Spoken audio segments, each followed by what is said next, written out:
పిచ్చుక స్త్రీల గురించి చెప్పిన 2 కొత్త విషయాలు వినడానికి చిరాకుగా ఉన్న ఇది నిజం. ప్రతి మగాడు తప్పక చూడాలి. ప్రతి ఒక్కరూ తప్పక ఈ విషయాలను తెలుసుకోవాలి. ఫ్రెండ్స్, ఆ విషయాలను తెలుసుకునే ముందు ఈ వీడియోని లైక్ చేయటం మర్చిపోకండి. వీడియోని ఎక్కడా స్కిప్ చేయకుండా చివరి వరకు చూడండి. ఎందుకంటే ఇందులో చెప్పే విషయాలు మీ జీవితాన్ని మలుపు తిప్పేవిగా ఉంటాయి. అలాగే కింద ఉన్న కామెంట్ బాక్స్లో జై శ్రీరామ్ అని భక్తితో కామెంట్ చేయండి. అనగనగా ఒక దట్టమైన అడవి. ఆ అడవిలో ఒక మహావృక్షం ఉండేది. అది వందల ఏళ్ల చరిత్ర కలిగిన ఒక మర్రి చెట్టు. ఆ చెట్టు ఎంతో మందికి నీడను, ఎన్నో పక్షులకు ఆశ్రయాన్ని ఇచ్చేది. ఆ చెట్టు మీద ఒక చిన్న పిచ్చుక ఉండేది. ఆ పిచ్చుక చూడడానికి చాలా చిన్నదే అయినా దాని మనసు మాత్రం హిమాలయాలంతా పెద్దది. సాధారణంగా పక్షులు అంటే తమ గూడు, తమ ఆహారం, తమ పిల్లల గురించి మాత్రమే ఆలోచిస్తాయి. కానీ ఈ పిచ్చుక మాత్రం చాలా ప్రత్యేకం.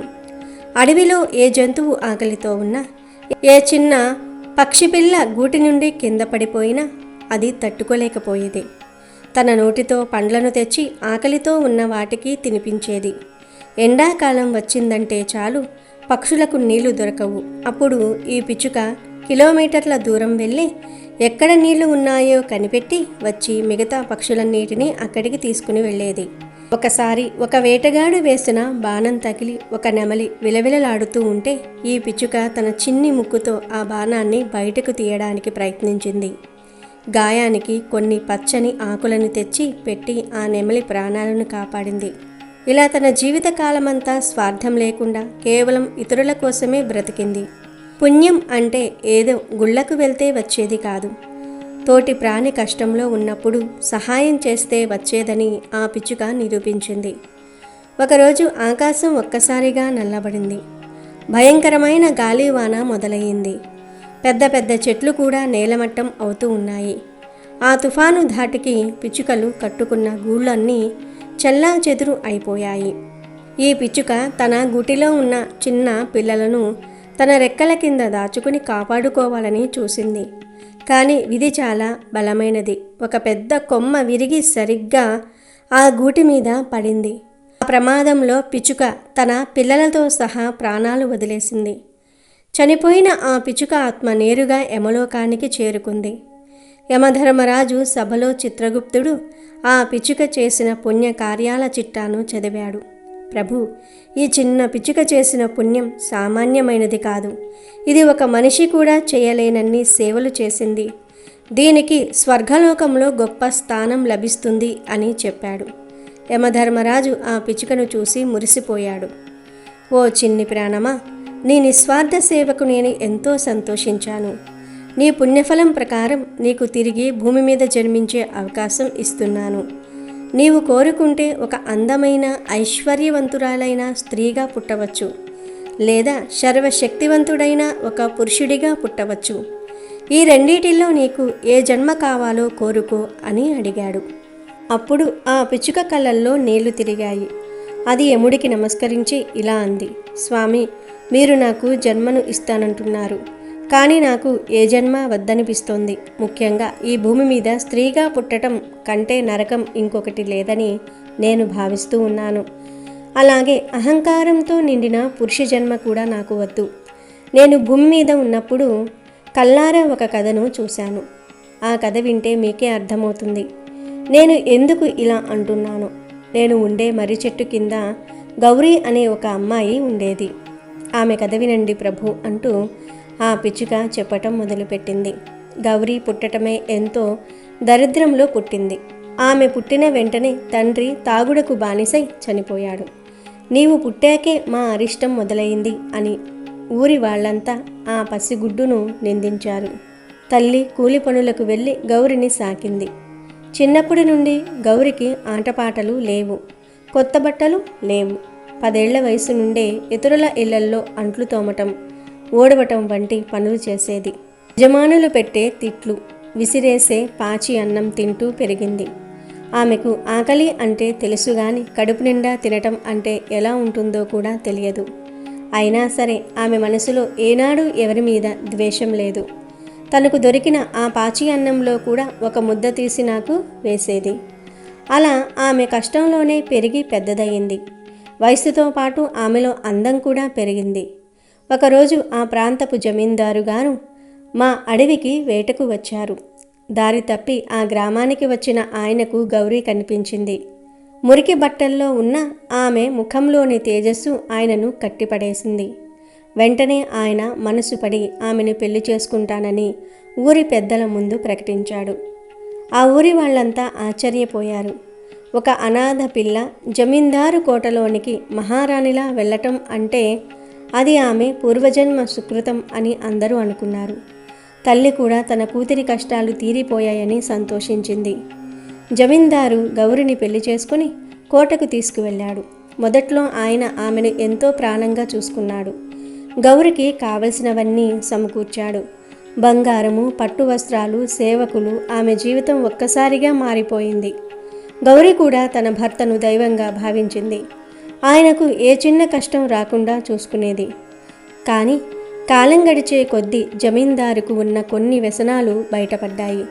ఆయన విచ్చలవిడిగా జోదం ఆడటం, తప్పుడు వ్యాపారాల్లో పెట్టుబడులు పెట్టడం వల్ల ఆస్తి అంతా కరిగిపోవటం మొదలయ్యింది. ఉన్న పొలాలు, ఇల్లు, నగలు అన్నీ అప్పుల పాలయ్యాయి. చివరికి కట్టుకున్న బట్టలతో బయటకు రావాల్సిన పరిస్థితి ఏర్పడింది. ఆ సమయంలో జమీందారు తన తప్పును ఒప్పుకోకుండా గౌరి మీద పడ్డాడు. నిన్ను పెళ్లి చేసుకున్న ముహూర్తం బాగోలేదు.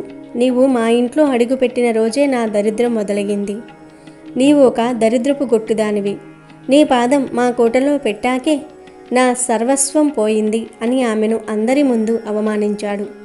గౌరి ఏడుస్తూ ఆయన కాళ్ళ మీద పడింది. స్వామి, ఆస్తి పోతే పోయింది, మనం కష్టపడి బ్రతుకుదాం, నన్ను వదిలివేయకండి అని బ్రతిమలాడింది. కానీ ఆయన వినలేదు. నీ వల్ల పోయిన ఆస్తిని మళ్ళీ సంపాదించాలంటే నేను ఒక ధనవంతుడి కూతురిని పెళ్లి చేసుకోవాలి అని చెప్పి ఆ రోజే గౌరిని మెడపెట్టి బయటకు నెట్టేశాడు. మళ్ళీ ఇంకొక ధనవంతురాలిని పెళ్లి చేసుకున్నాడు. కట్టుకున్న భర్త, ప్రాణంగా ప్రేమించిన మనిషి అలా నడి రోడ్డు మీదకు తోసేసరికి గౌరికి దిక్కుతోచలేదు. తన తల్లి దగ్గరకు వెళ్దామంటే అప్పటికే తల్లి అనారోగ్యంతో చనిపోయింది. ఊరిలోనికి వెళ్తే ఆ ఊరి మగవాళ్ళంతా ఆమెను ఒక మనిషిలా కాకుండా ఒక వస్తువులా చూడటం మొదలుపెట్టారు. ఇక్కడే నేను స్త్రీల గురించి చెప్పే మొదటి చెత్త విషయం ఉంది స్వామి. ఒక స్త్రీకి కష్టం వస్తే సమాజం ఆమెను ఆదుకోదు. పైగా ఆమెలో తప్పు వెతుకుతుంది. భర్త వదిలేశాడంటే ఈమెలో ఏదో లోపం ఉండే ఉంటుంది. ఈమె వ్యక్తిత్వం బాగోలేదు, అందుకే ఆయన వదిలేశాడు అని ముద్ర వేస్తారు. ఊరిలోని మగవాళ్ళు ఆమె చుట్టూ తిరగటం మొదలుపెట్టారు. ఆమెకు నీడ ఇవ్వటం కోసం కాదు, ఆమెను అనుభవించటం కోసం. ఒకప్పుడు మహారాణిలా చూసిన కళ్ళే ఇప్పుడు ఆమెను నీచంగా చూశాయి. వీధుల్లో వెళ్తూ ఉంటే అసభ్యకరమైన సైగలు చేసేవారు. భర్త లేని దానివి కదా, మా దగ్గరకు రా, నిన్ను బాగా చూసుకుంటాం అని ముఖం మీదే అడిగేవారు. అది విన్నప్పుడు గౌరి గుండె తరుక్కుపోయేది. ఆమె గౌరవంగా బతకాలని చూస్తూ ఉంటే ఈ మగ సమాజం ఆమెను బజారు మనిషిని చేయడానికి సిద్ధపడింది. ఇంకో రెండో చెత్త విషయం ఏమిటంటే స్వామి, పురుషులు తమ అహంకారం కోసం ఎంతకైనా తెగిస్తారు. ఆ జమీందారు రెండో పెళ్లి చేసుకుని సుఖంగా ఉన్నాడు. కానీ గౌరి మాత్రం ఆకలితో అలమటిస్తోంది. ఒక మగవాడు స్త్రీని వదిలేస్తే సమాజం అతన్ని ఏమీ అనదు. కానీ ఒక స్త్రీ అనాథగా మిగిలిపోతే ఆమె మీద పడి ఏడవడానికి అందరూ వస్తారు. గౌరి ఒక పూట తిండి కోసం కూలి పనికి వెళ్తే అక్కడ కూడా యజమానులు ఆమెను తప్పుడు చూపులతోనే వేధించేవారు. నువ్వు నాకు లొంగిపోతేనే నీకు పని ఇస్తాను అని షరతులు పెట్టేవారు. ఒక పక్క ఆకలి, మరో పక్క అవమానం. గౌరి ఏడుస్తూ నేను ఉన్న మర్రి చెట్టు దగ్గరకు వచ్చింది. ఆమె కళ్ళల్లో ఉన్న వేదన చూసి నా ప్రాణం విలవిలలాడిపోయింది. ఒక స్త్రీగా పుట్టటం అంటే ఇంత నరకమా అని నాకు అప్పుడే అనిపించింది. ఆమె తన పాత జ్ఞాపకాలను తలుచుకుంటూ ఏడ్చింది. చిన్నప్పుడు తిండి లేక ఏడ్చాను, ఇప్పుడు గౌరవం లేక ఏడుస్తున్నాను. నేను చేసిన పాపం ఏమిటి? కేవలం ఆడదానిగా పుట్టటమే నా పాపమా అని ఆకాశం వైపు చూస్తూ అరిచింది. ఆమెకు ఆకలి వేస్తూ ఉంటే తినడానికి అన్నం లేదు. దాహం వేస్తూ ఉంటే నీళ్లు ఇచ్చే నాథుడి లేడు. ఊరి చివర ఉన్న ఆ చెట్టు దగ్గరకు ఎవరైనా వస్తారేమో అని ఆశగా చూసింది. కానీ అక్కడికి వచ్చిన మగవాళ్ళు కూడా ఆమె ఆకలిని తీర్చటం కంటే ఆమె శరీరాన్ని ఎలా వాడుకోవాలా అని ఆలోచిస్తూ ఆమె చుట్టూ తిరిగారు. ఆ నీచమైన చూపులను భరించలేక గౌరి ఆ రోజంతా ఏడుస్తూనే ఉంది. చివరికి నిరసించిపోయి ఆ చెట్టు కిందనే ఒరిగిపోయింది. ఆమె చనిపోయే క్షణంలో కూడా మళ్ళీ జన్మంటూ ఉంటే ఆడదానిగా మాత్రం పుట్టకూడదు అని మొక్కుకుంది. ఆమె ఆత్మ ఆ శరీరాన్ని వదిలి వెళ్ళేటప్పుడు కూడా ఆ చుట్టుప్రక్కల ఉన్న మగవాళ్ళు ఆమె చనిపోయిందని బాధపడలేదు. ఈ శవం మీద ఉన్న చిన్న చిన్న నగల కోసం గొడవ పడ్డారు. ఇది మనుషుల నైజం స్వామి, ఇది మగవారి బుద్ధి. ఇప్పుడు చెప్పండి ధర్మరాజా, నేను స్త్రీగా ఎందుకు పుట్టాలి? స్త్రీ అంటే కేవలం పురుషుడి అవసరాలు తీర్చే వస్తువా? ఆమెకు మనసు ఉండదా? ఆమె కష్టాలకు విలువ ఉండదా? ఒక మగవాడు ఎన్ని తప్పులు చేసినా సమాజం క్షమిస్తుంది, కానీ ఆడది ఏ తప్పు చేయకపోయినా నిందలు మొయ్యాలి. ఆమె విజయం సాధిస్తే వెనుక ఎవరో మగవాడు ఉన్నాడు అంటారు. ఆమె ఓడిపోతే ఆమె చేతగానిది అంటారు. మగవాడికి అహంకారం ఎక్కువ, స్త్రీకి కన్నీళ్లు ఎక్కువ. ఈ భూమి మీద మానవత్వం చచ్చిపోయింది. మనుషులు ఒకరిని ఒకరు ప్రేమించుకోవటం మానేశారు. స్వార్థం, కామం, అహంకారం, వీటితోనే మనుషులు బ్రతుకుతున్నారు. ఇలాంటి మనుషుల మధ్య నేను ఉండలేను. పురుషుడిగా పుడితే నాకు అహంకారం వస్తుందేమో, మళ్ళీ నేను కూడా ఇంకొక గౌరిని ఏడిపిస్తానేమో అన్న భయం నాకు ఉంది. స్త్రీగా పుడితే ఆ కష్టాలను భరించే శక్తి నాకు లేదు. అందుకే నాకు ఈ 2 జన్మలు వద్దు.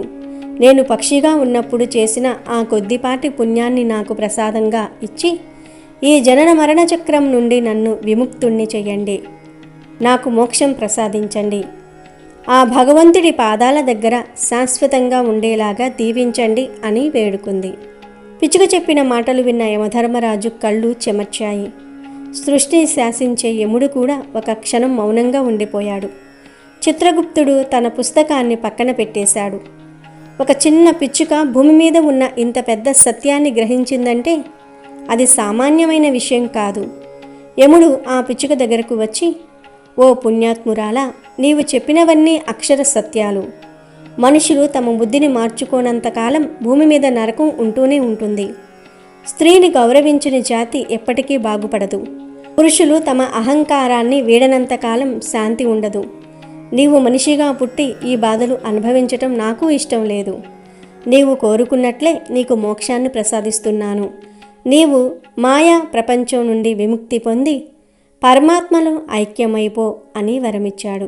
వెంటనే ఆ పిచ్చుక ఆత్మ ఒక దివ్యమైన కాంతిగా మారి ఆకాశంలోనికి కలిసిపోయింది. ఈ కథ మనకు నేర్పే పాఠం ఒక్కటే. మనం మగవారిగా పుట్టినందుకు గర్వపడటం కాదు, మన ప్రవర్తనను మార్చుకోవాలి. జమీందారులా తన తప్పులను భార్య మీదకు నెట్టివేయటం పురుష లక్షణం కాదు. కష్టకాలంలో భార్యకు వెన్నెముక్కలా నిలబడడమే నిజమైన మగతనం. అలాగే సమాజం కూడా ఒక స్త్రీ ఒంటరిగా ఉందంటే ఆమెను వేధించటం కాకుండా ఆమెకు రక్షణ కవచంలా నిలబడాలి. పిచ్చుక చెప్పిన ఆ 2 చెత్త విషయాలు మనల్ని ఆలోచింపజేయాలి. మగవాడు తన విజయాన్ని తనది అనుకుంటాడు, తన ఓటమిని మాత్రం స్త్రీ మీదకు నెట్టేస్తాడు. ఇది మొదటిది. రక్షణ లేని స్త్రీని చూస్తే సమాజం సానుభూతి చూపదు, సదా దాన్ని అవకాశంగా మార్చుకోవాలని చూస్తుంది. ఇది రెండవది. ఈ 2 దుర్గుణాలు మన సమాజం నుండి పోవాలి.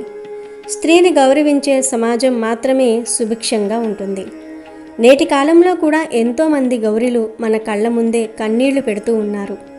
భర్తల వేధింపులకు, సమాజపు నీచపు చూపులకు బలైపోతూ ఉన్నారు. అహంకారంతో నిండిన మగవాళ్ళు తమ తప్పులను కప్పిపుచ్చుకోవడానికి ఆడవారిని బలి చేస్తూ ఉన్నారు. ఇది మారాలి. ప్రతి మగాడు తన ఇంట్లో ఉన్న స్త్రీని ఒక దేవతలా కాకపోయినా కనీసం తనతో సమానమైన మనిషిగా చూడాలి. ఆమె మనసును, ఆమె కష్టాన్ని గుర్తించాలి. అప్పుడే ఆ పిచ్చుక అడిగిన మోక్షానికి ఒక అర్థం ఉంటుంది. ఈ కథ మన కళ్ళు తెరిపించాలి. స్త్రీల పట్ల మన దృక్పథం మారాలి. అప్పుడే ఆ భగవంతుడి అనుగ్రహం మనపై ఉంటుంది. నమ్మకమే మనకు బలం. ఆ నమ్మకంతోనే మనం మార్పు వైపు అడుగులు వేయాలి. చివరిగా ఒక్క మాట, స్త్రీ ఓర్పుకు హద్దు ఉంటుంది. ఆమె సహనాన్ని పరీక్షించకండి. ఆమె కన్నీరు పెట్టిన ఇల్లు ఎప్పటికీ ప్రశాంతంగా ఉండదు. మగవాళ్ళు తమ అహంకారాన్ని పక్కన పెట్టి స్త్రీలోని గొప్పతనాన్ని గుర్తించినప్పుడే ఈ భూమి ఒక స్వర్గంలా మారుతుంది. పిచ్చుక చెప్పిన ఆ నిజాలను మనం అబద్ధాలుగా మార్చే రోజు రావాలని కోరుకుందాం. అంటే స్త్రీలు గౌరవించబడే, పురుషులు తమ తప్పులను ఒప్పుకునే ఒక కొత్త సమాజం రావాలి. అప్పుడే మానవ జన్మకు ఒక సార్థకత ఉంటుంది. ఈ కథ ప్రతి మగాడి గుండెను తాకి వారి ఆలోచనల్లో మార్పు తెస్తుందని ఆశిద్దాం.